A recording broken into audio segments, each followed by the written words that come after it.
성경은 신앙생활에 대해서 우리에게 분명한 메시지를 전달합니다. 우리가 하나님의 말씀대로 순종하여 살면 우리의 상상을 뛰어넘는 넘치는 복을 내려주신다는 그런 메시지를 우리에게 주십니다. 대표적인 예가 신명기서 28장에 나오는 내용입니다. 1절에서 6절 사이에 하나님께서 복을 어떻게 내려주시는지 그것을 설명하고 있습니다. 내가 내 하나님 여호와의 말씀을 삼가 듣고 오늘 내가 내게 명령하는 그의 모든 명령을 지켜 행하면 네 하나님 여호와께서 너를 세계 모든 민족 위에 뛰어나게 하실 것이라. 내가 내 하나님 여호와의 말씀을 청종하면 이 모든 복이 내게 임하며 내게 이르리니.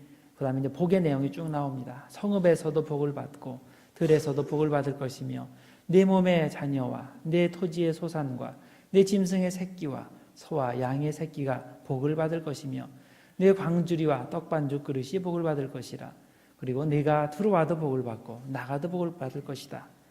하나님께서 우리가 주체하지 못할 정도로 그렇게 모든 방면에서 복을 주실 것이라 그런 약속의 말씀입니다. 그런데 우리가 하나님께 온전히 순종하게 될 때 이런 현세적인 복을 풍성히 받지만 반드시 꼭 그런 것만은 아니라는 것을 또한 성경은 우리에게 가르칩니다.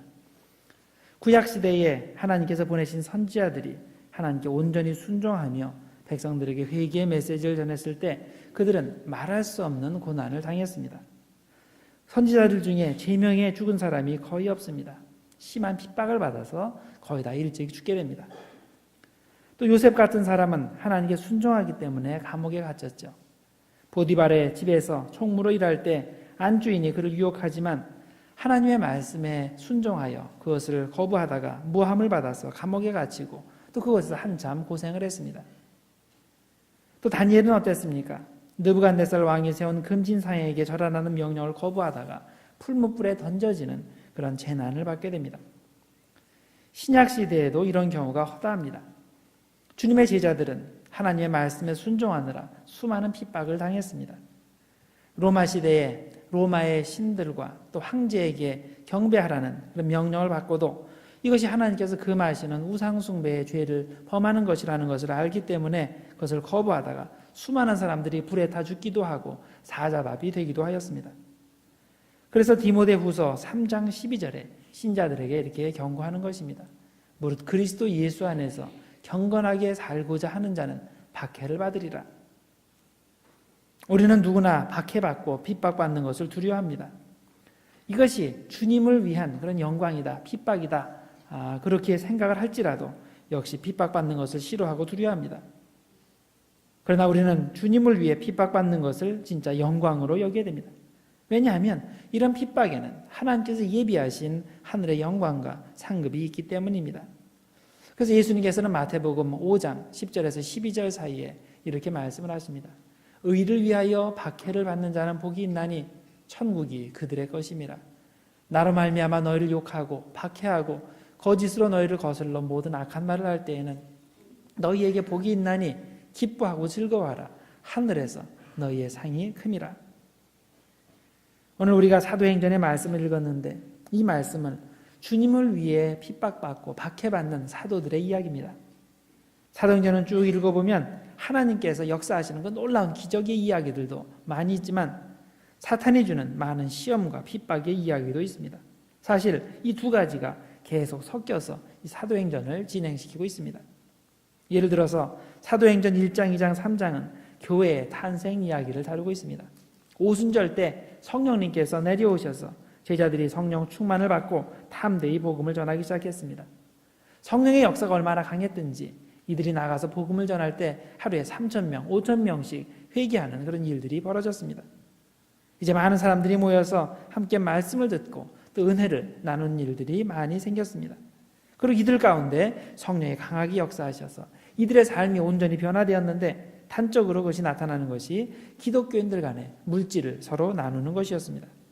많이 가진 사람은 자기 재산을 나누어서 없는 사람들, 굶는 사람들에게, 성도들에게 나누어 주어서 그들 가운데 진정한 성도의 교제가 이루어지게 되었습니다. 그런데 사탄이 이것을 보고 절대로 가만히 있을 수가 없죠. 사탄은 교회가 잘 되는 것을 절대 그냥 넘어가지 않습니다.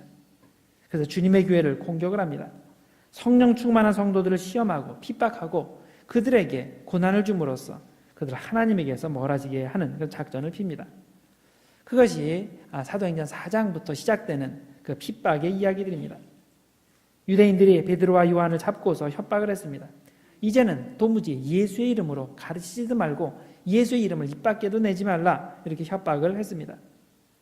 그러나 새로 믿는 사람들이 너무나 많이 있어서 더 이상 어떻게 할 수가 없어서 이런 경고만 하고 사도들을 풀어주게 됩니다. 그런데 이 5장에 가서는 다시 한번 사도들을 체포합니다. 사도들이 경고를 무시하고 계속 복음을 전하고 더욱더 많은 사람들이 주님께 돌아오는 것을 보게 되니까 이번에는 한층 박해의 강도를 높여서 그들을 잡아서 철창에 가두고 그리고 나중에는 채찍질까지 했습니다. 처음에는 유대인들이 예수님만 잡아 죽이면 된다고 생각을 했습니다. 그래서 가룟 유다와 빌라도의 손을 빌어서 예수를 십자가에 못 박아 처형했습니다. 그런데 그 후에 예상대로 일이 진행되지 않고 완전히 다른 방향으로 상황이 진행이 됐습니다. 기독교 신앙이 잠잠해지기는커녕 도리어 사람들 사이에 계속 퍼져나가고 있는 것입니다. 그래서 이들은 두 번째 조치를 취하게 되는데 그것이 바로 교회 지도자들인 사도들을 체포해서 감옥에 가두고 그들에게 핍박을 가하는 것입니다. 그런데 이들이 감옥에 갇혀 있을 때 어떤 일이 벌어졌습니까? 그날 밤에 하나님께서 천사들을 보내서 그들을 구출해내시고 그리고 그 다음날 사도들이 성전에 가서 공개적으로 다시금 복음을 전하게 되었습니다. 오늘 우리가 읽은 말씀은 이렇게 공개적으로 복음을 전하는 사도들이 다시 한번 잡혀서 공의 앞으로 끌려왔는데 그곳에서 사도들이 유대인들을 향하여 담대히 그 질문에 답변하는 그런 내용입니다. 저는 오늘 사도들의 답변에서 초대교회의 특징을 세 가지로 살펴보고자 합니다. 우리가 이렇게 세 가지 특징을 우리 것으로 만들면 초대교회에 있었던 놀라운 부흥의 역사가 우리의 삶에, 우리의 교회에 이루어질 줄 믿습니다. 첫째로 초대교회는 어떤 교회냐? 시험을 이기는 교회였습니다. 시험을 이기는 교회. 우리는 예수 잘 믿는 사람들이 고난당하는 것을 볼 때 이런 생각이 듭니다. 왜 하나님께서는 그들을 보호해 주시지 않고 주님의 백성들을 이렇게 어렵게 하시고 고난당하게 하시고 또 심지어는 감옥에까지 갇히게 하시는 것인가? 주님께서 교회를 보호할 힘이 없어서 그런 것인가? 물론 그렇지는 않죠. 다 하나님의 뜻이 있어서 그런 것입니다. 우리가 사도행전에서 배워야 할 것은 때로는 우리에게 고난과 핍박이 필요하다는 사실입니다. 만약에 예루살렘에 고난과 핍박이 없었다면 주님의 제자들은 온 세상에 주님의 복음을 전하지 않았을 것입니다. 예루살렘 안에 안주했을 것이고 그러면 기독교는 오늘날까지 유대 지역을 많이 벗어나지 못했을 것입니다. 기독교가 시리아로 퍼지고 인도로 퍼지고 아프리카로 퍼지고 로마로 퍼지고 심지어는 중국의 당나라까지 퍼지게 되는 것은 제자들이 은혜 받아서 성령 충만해서 간 것이 아닙니다. 물론 성령 충만했죠. 은혜 충만했죠. 그런데 그것만이 아니고 그들이 그런 먼 곳까지 간 것은 고난과 핍박이 있었기 때문에 그것을 피해서 간 것입니다.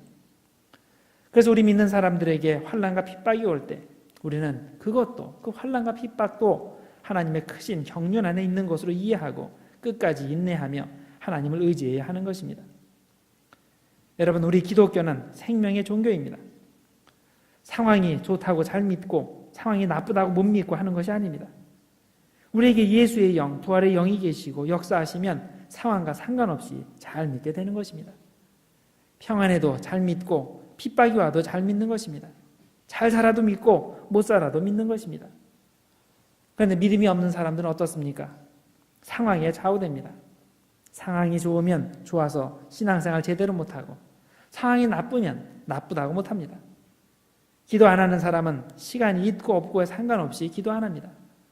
시간이 없으면 시간 없다고 안 하고 시간이 있으면 딴짓하느라고 기도 못합니다. 여러분, 공부하는 아이는 집이 잘 살아도 공부하고 못 살아도 공부합니다. 부모가 서포트를 제대로 해주지 못해도 공부를 합니다. 물론 부모가 서포트를 잘 해주면 그러면 더 잘할 가능성이 많지만 서포트를 해준다고 다 공부 잘하는 것이 아님을 우리들이 경험적으로 다 알고 있지 않습니까? 그런데 공부 안 하는 아이는 어떻습니까? 자꾸만 핑계를 댑니다. 이러면 이래서 안 된다 그러고 저러면 저래서 안 된다 그러고 부모가 서포트를 제대로 못 해주면 그래서 공부 못한다고 하고 서포트를 제대로 해주면 너무 간섭하는 게 싫다고 하고 이런 학생은 공부 못합니다. 우리 신앙생활도 마찬가지입니다. 하나님께로 마음을 정하고 똑바로 신앙생활을 하겠다는 자세가 되어 있는 사람은 상황과 상관없이 신앙생활을 잘합니다. 잘 살든지 못 살든지, 시간이 있든지 없든지, 건강하든지 아프든지 상황과 상관없이 예배드리고 기도하고 성경 보는 것입니다. 초대교회가 바로 이런 상태였습니다. 예수 믿기 때문에 온갖 종류의 환난과 핍박이 있었지만 그것을 믿음으로 극복하고 더욱더 성령 충만해서 부활의 복음을 증거했던 것입니다. 사탄의 역사를 물리치고 더욱더 힘있게 서고 매일매일 더욱 강건해졌던 것입니다. 여러분, 저는 우리 모두가 이런 상태가 되기를 소원합니다. 우리가 제대로 신앙생활을 하려 치면 사탄이 언제나 공격을 합니다. 절대로 우리를 그냥 놔두질 않습니다. 우리 교회가 무언가를 하려고 하면 사탄이 당연히 공격합니다. 그 공격에 넘어지지 말고 이게 사탄의 공격이구나 하고 깨닫고 그것을 믿음으로 잘 극복을 해야 됩니다. 그래야 교회가 바로 서고 신앙생활을 똑바로 할 수 있습니다. 그래서 우리에게 시험이 올 때 그것을 믿음으로 극복함으로써 신앙생활에 성공하는 여러분들이 되기를 바랍니다. 둘째로, 초대교회는 하나님의 말씀에 순종하는 교회였습니다. 순종하는 교회. 29절 말씀입니다. 29절에 이렇게 말씀을 합니다. 거기에 보면 예수를 전하지 말라고 협박하는 유대인들을 향해서 베드로와 사도들이 제시한 행동 원칙이 있는데 이것입니다. 사람보다 하나님께 순종하는 것이 마땅하니라. 사람의 말에 순종하는 것이 아니라 하나님의 말에 순종한다는 겁니다. 오늘 본문은 사도들이 두 번째 유대인들에게 체포된 사건을 다루는데 유대인들이 문제시하는 것은 왜 자기들 말을 듣지 않느냐는 것입니다. 4장 18절에 이렇게 경고를 했습니다. 도무지 예수의 이름으로 말하지도 말고 가르치지도 말라, 이렇게 유대인들이 경고를 했는데 왜 계속 예수를 전하는 것입니다.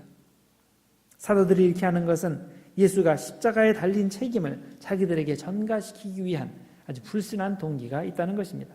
자기들은 아무 잘못도 없는데. 그래서 5장 28절에 이렇게 추궁을 합니다.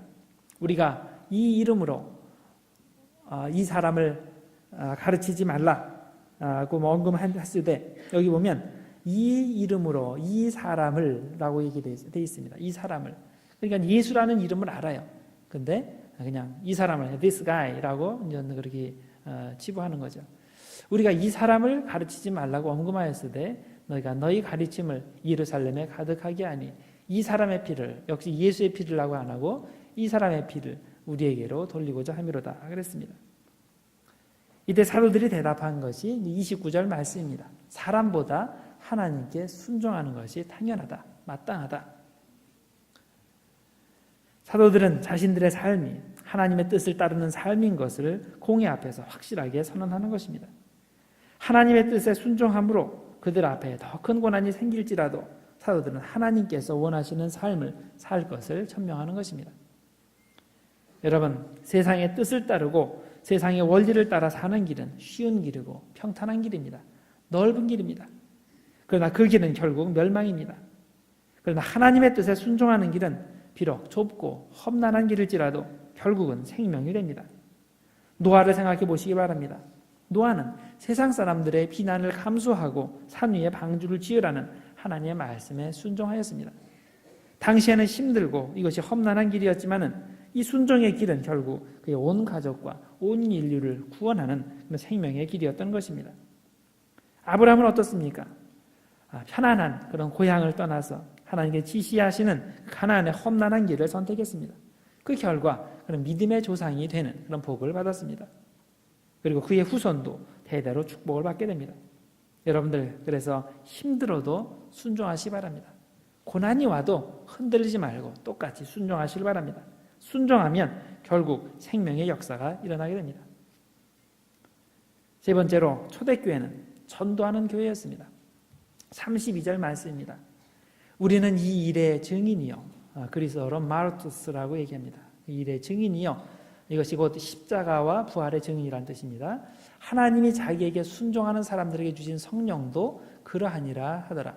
성령도 똑같이 십자가와 부활의 증인이라, 그런 뜻입니다. 자, 여기에 보면 증인이라는 단어가 나오는데 누가 증인입니까? 증인은 자기가 직접 보고 들은 것을 증언하는 사람, 그 사람이 증인이죠. 그런데 이 증인이라는 단어는 순교자를 뜻하는 단어이기도 합니다.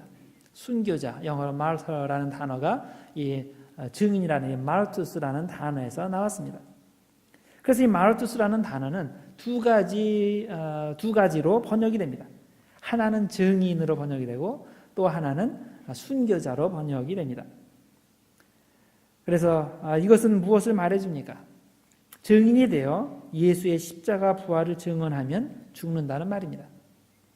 사도들은 지금 권세자들 앞에서 목숨을 걸고 증언하고 있는 겁니다.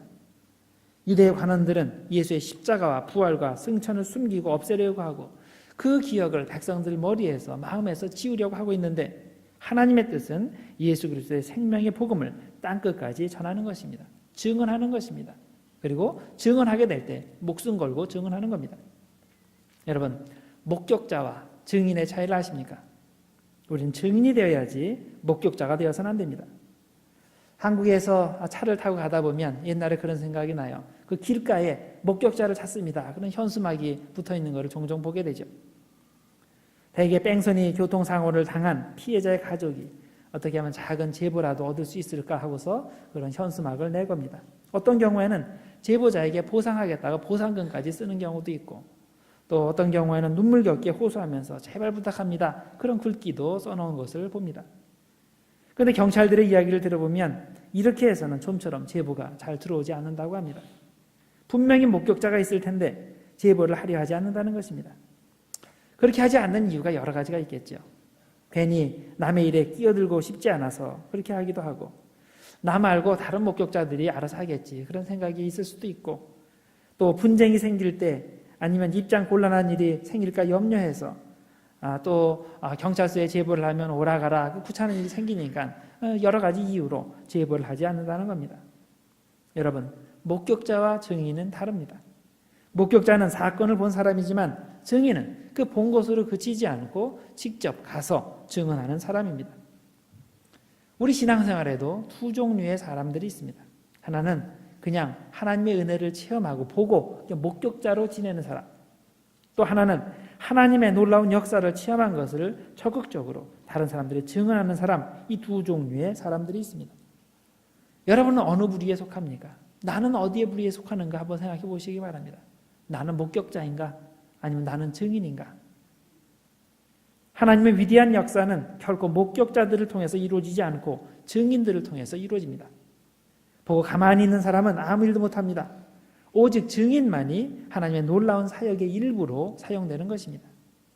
그래서 우리가 하나님의 위대한 역사의 주인공들이 되려면 증인의 삶을 살아야 됩니다.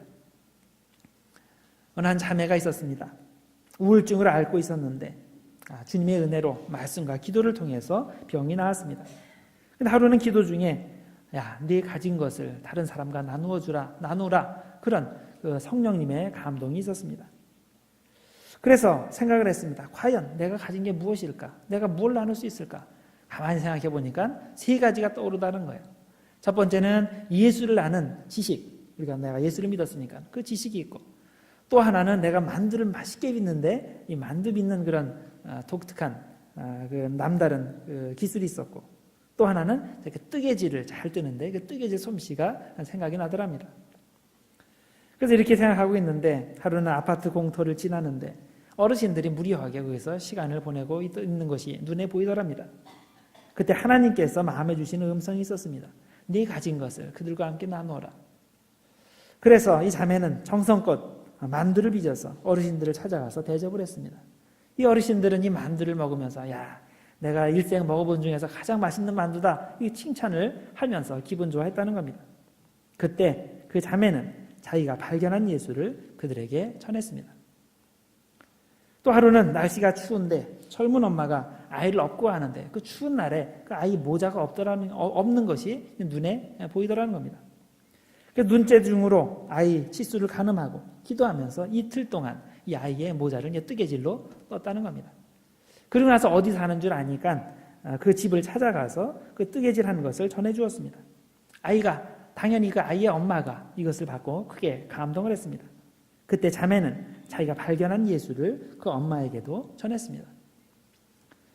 이분이 이런 식으로 계속 전도를 해서 빠른 시일 내에 10명 정도 넘게 이렇게 전도를 했다고 합니다. 여러분, 우리는 목격자들입니다. 예수를 만났고 그분의 은혜를 받았습니다. 또한 기도의 응답을 체험하며 그분께서 이루시는 놀라운 일들을 체험했습니다. 그런데 우리는 이렇게 목격자로 머물러서는 안 됩니다. 우린 증인이 되어야 됩니다. 적극적으로 예수님을 증언하는 삶을 살아야 됩니다. 그럴 때 우리 인생이 성공적인 인생이 되고 우리 교회가 성공적인 교회가 되는 것입니다. 오늘 우리는 밖에 가운데서도 든든하게 서가는 초대교회의 모습을 생각해 보았습니다. 어떻게 해서 초대교회가 그런 어려운 상황 가운데서도 우리 급성장을 할 수 있었는가? 3가지 이유가 있었습니다. 이 3가지를 우리도 행하면 우리도 신앙생활에 성공하고 교회 미니스트리에서도 성공할 줄 믿습니다. 그래서 여러분들 믿음으로 시험을 이기시길 바랍니다. 하나님의 말씀에 순종하시길 바랍니다. 그 증인이 되어서 전도함으로 성공적인 신앙인들, 성공적인 교회가 모두 되시기를 주님의 이름으로 축원드립니다. 기도하겠습니다. 하나님 아버지 감사합니다. 오늘 핍박받는 초대교회의 모습을 통해 또한 그런 상황 가운데서도 복음의 능력이 넘쳐나는 아름다운 모습을 통해 우리가 어떻게 하면 초대교회와 같이 신앙생활에 성공하고 주님의 사역에 성공할 수 있는지를 생각해 보았습니다. 주님, 시험이 올 때 그것에 걸려 넘어지는 것이 아니라 믿음으로 극복하게 하시고 사람의 말을 무서워하는 것이 아니라 하나님을 경외함으로 하나님께만 순종할 수 있는 마음을 주시고 단순히 본 것으로 그치는 목격자가 아니라 그 보고 경험한 것을 세상 사람들에게 전하는 복음의 증인들이 될 수 있도록 축복하여 주시옵소서. 주님, 나도 신앙생활에 승리하기를 원합니다. 성공적인 미니스트리를 하는 교회가 되기를 원합니다. 축복하여 주시옵소서. 예수님의 이름으로 기도드리옵나이다. 아멘.